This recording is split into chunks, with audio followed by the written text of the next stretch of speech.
Hey guys, it's Davita with WTI. Do you love that beautiful glow that makes you feel like you've been in the sun or it's just summer all year round? Well, I know I do. And I have been using this product, the Wet n Wild Mega Glow Highlighting Powder, for quite some time now. And I have to tell you, it's my favorite. It's my go-to. I've tried many different highlighting powders, and this is my absolute favorite. I always go back to it.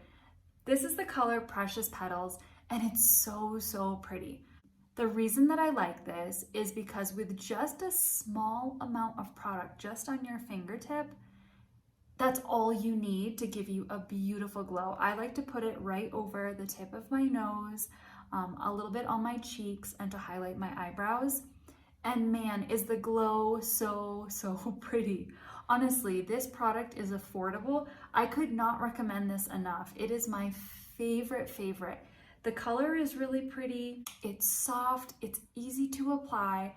I apply it with a finger, but you can apply it with a brush as well. I'm telling you, you have to try this out for yourself to know exactly what I'm talking about. I think you're gonna love it just as much as I do. And that's my point of view.